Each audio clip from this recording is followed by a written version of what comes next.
Hello everyone, welcome to my channel. Friends, आज मैं बनाई है exact bakery style brown bread. आनी रेसिपी बहुत सरस है। आप જોઈ શકો છો ચારે બાજુથી આનો કલર પણ પરફેક્ટ આવ્યો છે। હું તમને એક કાપીને પણ બતાવું। આની જાળી પણ અંદરથી બહુ સરસ બની છે। કોઈ નહીં કહે કે આ તમે ઘરે બનાવી છે।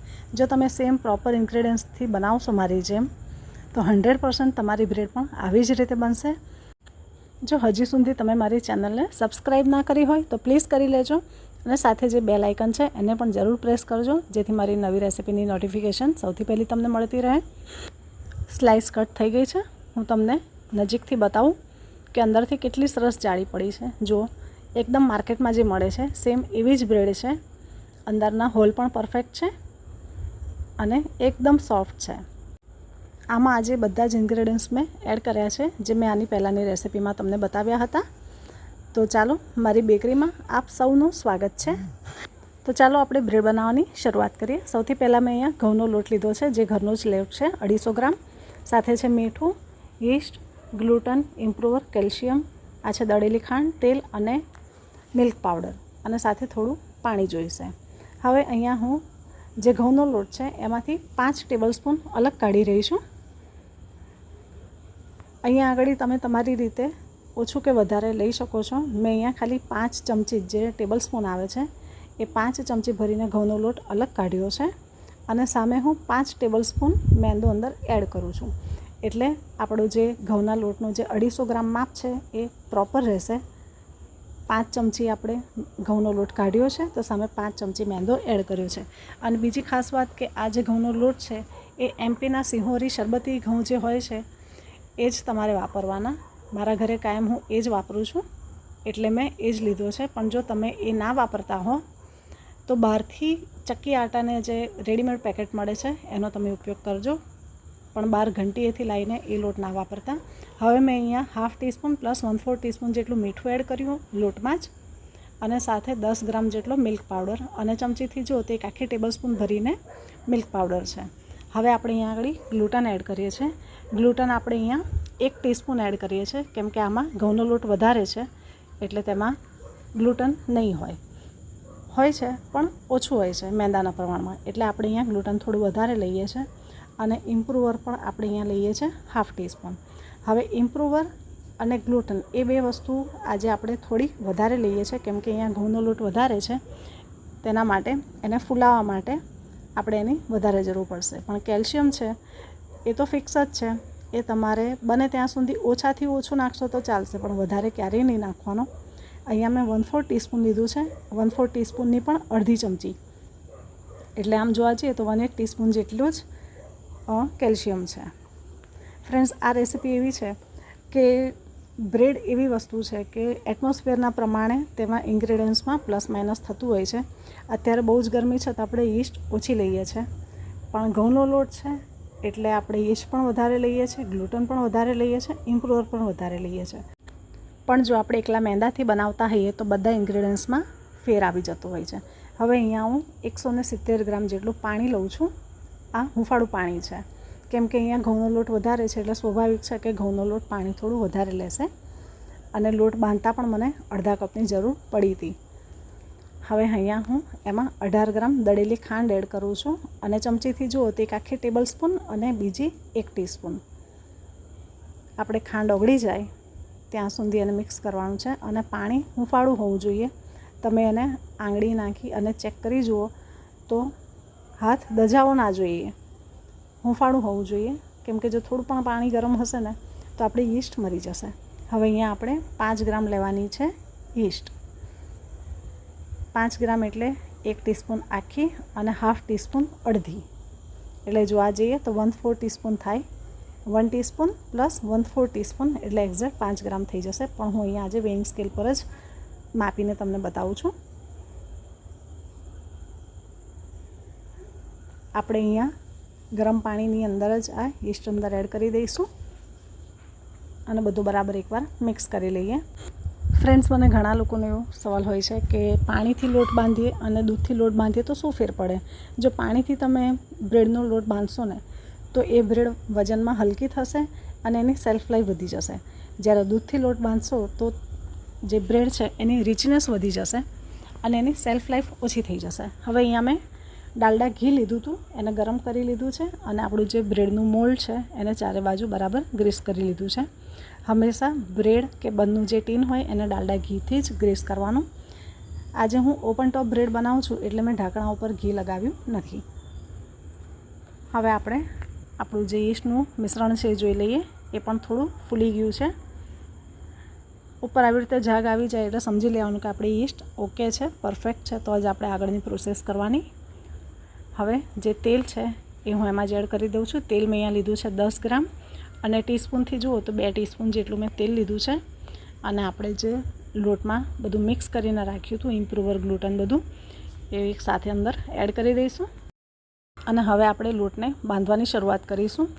લોટને પ્રોપર બાંધવો જરૂરી છે. અત્યારે અહીંયા પાણી મને થોડું ઓછું લાગે છે તો મેં અહીંયા હાફ કપ હુંફાળું પાણી અલગ રાખ્યું હતું. તેમાંથી હું અડધો કપ પાણી અંદર એડ કરું છું. એટલે જોવા જાઉં તો 1/4 કપ જેટલું મેં પાણી અત્યારે એડ કર્યું છે. પછી આગળ જરૂર લાગશે તો આપણે પાણી અંદર એડ કરીશું. આ લોટ થોડો સ્ટીકી હોય છે કેમ કે ઘઉંનો લોટ છે, પણ આપણે એને બરાબર મસળીશું 10 મિનિટ સુધી એટલે એનું ટેક્સચર પ્રોપર મેંદાના લોટ જેવું આવી જશે. તમે જોશો કે મેં અહીંયા આગળ ખાલી મેંદો 30 ગ્રામ જેટલો જ ઉમેર્યો છે. 30 થી 35 ગ્રામથી વધારે મેંદો એડ નથી કર્યો. 250 ગ્રામ ઘઉંનો લોટ હતો.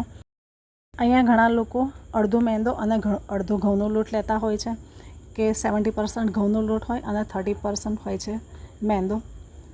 તમે તમારી રીતે રેસીપી સેટ કરી શકો. હા, તમે જેવી રીતે રેસીપી અલગ ચેન્જ કરશો તો એમાં ઈસ્ટનું પ્રમાણ પ્લસ માઇનસ થશે. જો ઘઉંનો લોટ વધારે હશે તો ઈસ્ટ તમારે થોડી વધારે એડ કરવી પડશે કેમ કે ઘઉંનો લોટ થોડો હેવી હોય છે એટલે ઈસ્ટને ફૂલવામાં થોડી કેક આપવા માટે તમારે ઈસ્ટ થોડી વધારે એડ કરવી પડશે. પણ જો ઈસ્ટ તમે વધારે એડ કરશો તો એની સ્મેલ પણ થોડી વધારે આવશે. જો તમે ઈસ્ટ વધારે નાખો છો તો પછી તમારે 100% એમાં ઇમ્પ્રુવર ગ્લુટન અને કેલ્શિયમ નાખવું જ પડશે.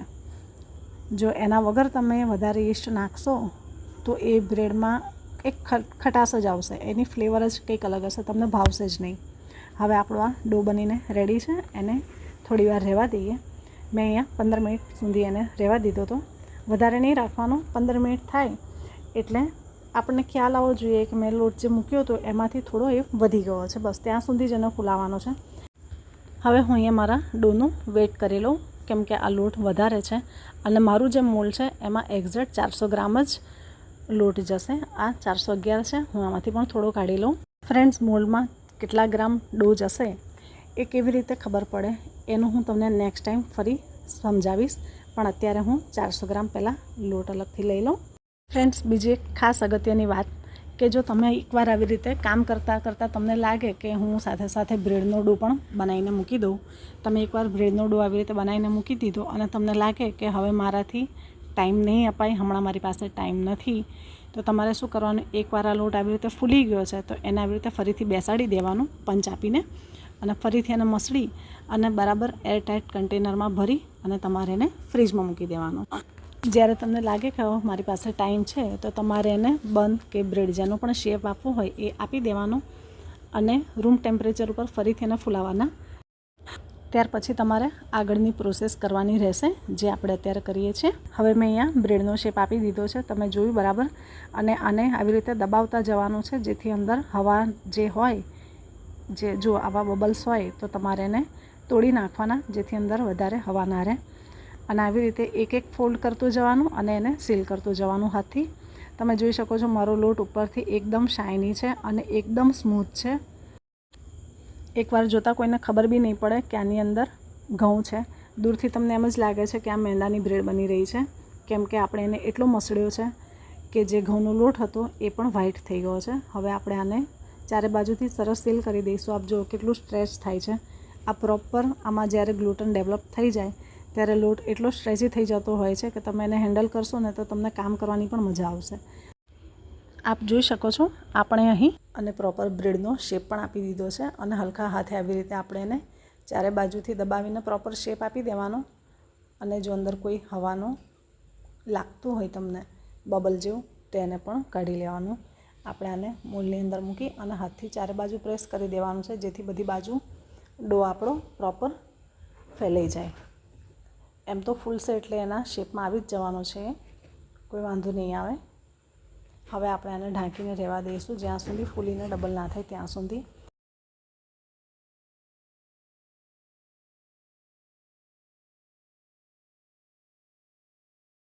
હવે આપણો આ જે ડો છે એને એકવાર આપણે જોઈ લઈએ કેટલા ગ્રામ છે.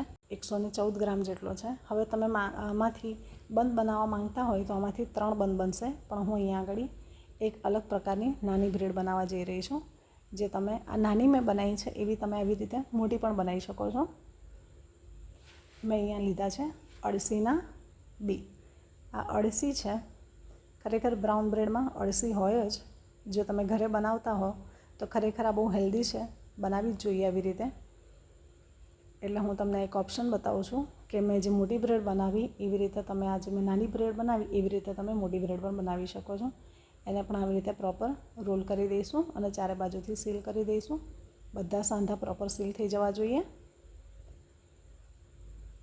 અને મેં અહીંયા થોડાક લીધા છે અળસી. એને આવી રીતે રોલ કરવાનું એટલે બધી બાજુથી સરસ ઉપર નીચે લાગી જાય. આ સેમ ડોથી તમે બંધ પણ બનાવી શકો છો. આના પછી હું જે રેસીપી લઈને આવીશ તે લાદી પાઉંની હશે. અને તમારે બીજું કંઈ જાણવું હોય કે બીજું કંઈ શીખવું હોય તો પણ મને કમેન્ટમાં જરૂર જણાવજો. જો મેં આને નાના ટીનમાં એડજસ્ટ કરી દીધી છે. તમે અહીંયા આગળ 3 બંધ બનાવીને આની અંદર ગોઠવ્યા હોય તો પણ ચાલે. અલગથી 3 બંધ બનાવશો તો પણ ચાલશે. જો સરસ. હવે એને આપણે જ્યાં સુધી ફૂલીને ડબલ ના થાય ત્યાં સુધી રહેવા દેવાની છે. મારે અહીંયા આગળ 40 થી 45 મિનિટમાં જ ફૂલીને ડબલ થઈ ગઈ છે. એકદમ સરસ ફૂલી ગઈ છે. હવે આપણે એની ઉપર દૂધ લગાવી દઈશું. અત્યારે મેં મારા ઓવનને 230 ડિગ્રી ઉપર પ્રીહીટ કરવા મૂકી દીધું છે. તમારા ઓવનમાં જે બી હાઈ ટેમ્પરેચર હોય, જે પણ હાઈ ટેમ્પરેચર 200 હોય, 210 હોય, 230 હોય, જે હાઈ ટેમ્પરેચર હોય એના ઉપર તમારે તમારા ઓવનને પ્રીહીટ કરવા મૂકી દેવાનું છે. એકદમ સરસ એની ઉપર દૂધ લગાવવાનું છે, કેમ કે આપણે અત્યારે હાઈ ટેમ્પરેચર ઉપર ઓવનને ગરમ કરવા મૂક્યું છે. તે માટે દૂધ એની ઉપર પ્રોપર લગાવવું જરૂરી છે. આપ જોઈ શકો છો મેં અહીં આગળ એને જે મોટું ટીન છે એને આ એક સાઈડ રાખ્યું છે, કેમ કે મારા ઓવનમાં જ્યાં આ બલ્બ છે એ જ જગ્યા પર હીટ સ્પોટ છે. હીટ સ્પોટ મતલબ કે એ જગ્યાએ ગરમાવો વધારે છે. આપ જોઈ શકો છો 230 ડિગ્રી છે અને મેં ઓવનને 40 મિનિટ માટે મૂક્યું હતું. હવે 10 મિનિટ થઈ જાય પછી તમે જુઓ કે એ એક સાઈડમાં ડાર્ક વધારે થઈ ગયું છે. એટલે હવે હું શું કરીશ, પ્લેટને ફેરવી દઈશ. આ પ્રોબ્લેમ દરેકના ઓવનમાં હોય છે. મારા ઓવનમાં પણ છે. ચાહે ગમે તેવું મોંઘું ઓવન લો પણ આ પ્રોબ્લેમ તો રહે છે જ. અને હવે મેં ટેમ્પરેચર 230 થી 200 ડિગ્રી પર કરી દીધું છે. એટલે હવે એની પાછળની જે 30 મિનિટ છે એ મારી 200 ડિગ્રી ઉપર મારી જે બ્રેડ છે એ બેક થશે. અત્યારે તમે જુઓ તો ઉપરથી બહુ જ હાર્ડ છે. આપણે આને પહેલાં ફટાફટ ડિમોલ્ડ કરી દઈએ. ફ્રેન્ડ્સ, ક્યારે પણ બ્રેડને એના ટીનની અંદર ઠંડી થવા માટે ક્યારેય નહીં રાખવાની, કેમ કે જો તમે એમાં એને ઠંડી કરશો ને તો એની વરાળથી નીચેની સાઈડ અને સાઈડો છે ને એ ભીની થઈ જશે. એટલે આવી રીતે બહુ જ ગરમ છે તો મારાથી છટકી ગઈ, પણ આવી રીતે નીચે તમારે એને 2 કે 3 વખત ટેપ કરવાનું તો આસાનીથી બ્રેડ બહાર નીકળી જશે. અને આને કુલિંગ રેક ઉપર આવી રીતે ઠંડી થવા દેવાની છે. પણ બ્રેડ ટીનમાં ક્યારે પણ બ્રેડને ઠંડી થવા નહીં રાખવાની. પહેલાં એને એકવાર તો બહાર કાઢતાની સાથે મોલ્ડમાંથી પણ બહાર કાઢી જ લેવાની છે અને પછી આવી રીતે કુલિંગ રેક ઉપર તમારે એને ઠંડી થવા દેવાની છે. જો મારી બ્રેડ સાઈડ ઉપરથી થોડીક એને ખચકો પડી ગયો છે, કેમ કે બહાર કાઢતાં જ બહુ જ ગરમ હતું ટીન, તો મારા હાથમાંથી છટકી ગયું. હવે હું આની ઉપર તેલ લગાવી દઈશ અને તેલ લગાવી અને આને આપણે ઢાંકીને રહેવા દઈશું જ્યાં સુધી રૂમ ટેમ્પરેચર પર ના આવે ત્યાં સુધી. આને ઠંડી થતાં ઓછામાં ઓછી 2 થી 2.5 કલાક લાગી છે. ત્યારે આ ઠંડી થઈ રહી છે, કેમ કે અત્યારે ગરમી બહુ છે. હવે આ એકદમ ઠંડી થઈ ગઈ છે અને ઉપરથી પણ એકદમ સોફ્ટ થઈ ગઈ છે. બંને બાજુથી, ઉપરથી અને નીચેથી બધી બાજુથી આનો કલર પણ બહુ જ સરસ આવી ગયો છે. તમે જોઈ શકો છો. હું તમને કટ કરીને બતાવું. આ બહુ જ સરસ રેસીપી છે અને પ્રોપર બેકરીમાં જે રીતે બનતી હોય છે સેમ એ રેસીપી છે. હા, દરેક બેકરીની પોતાની એક અલગ રેસીપી હોય છે. દરેક વ્યક્તિ પોતાની રીતે એમની બેકરીમાં રેસીપી સેટ કરતા હોય છે. અને એક ખાસ વાત કે જ્યારે પણ તમે આ ઘઉંનો લોટ લો તો એક ઘરમાં પીસેલો હોવો જોઈએ, કાં પછી બહાર ચક્કી આટાનો જે સિહોરી એમપીના જે શરબતી ઘઉં આવે છે સ્પેશિયલ, જે આટા ચક્કી કરીને જે માર્કેટમાં લોટ મળે છે એ હોવો જોઈએ. પણ બહાર ઘંટી પરથી તમે છૂટો ના લાવતા. મેં જે આમાં આજે ઘઉંનો લોટ વાપર્યો છે તે મેં ઘરે પીસેલો લોટ છે. અને બીજું કે હું જે ઘઉં દર સાલ ભરું છું તે એમપીના સિહોરી ઘઉં ભરું છું, શરબતી ઘઉં કહીએ તે. એટલે મારે વાંધો નથી આવ્યો. પણ તમે જો બીજા કોઈ જાતના ઘઉં ઘરે ભરતા હો તો પછી તમે એ લોટ ના લેશો. માર્કેટમાંથી જે ચક્કી આટા મળે છે કોઈ બી બ્રાન્ડનો ચાલશે, તમે એ લઈ શકો છો. પણ એ લોટને તમારે મેદાની ચાળણીથી ચાળવો ખાસ જરૂર છે. મેદાની ચાળણીથી તમે ચાળશો તો જ એની જે કન્સિસ્ટન્સી છે એ થોડી મેદા જેવી આવશે. આશા રાખું છું કે તમને મારી આ રેસીપી ગમી હશે. ચલો મળીએ ફરી આવી કોઈ નવી રેસીપી સાથે. ત્યાં સુધી સૌને બાય બાય.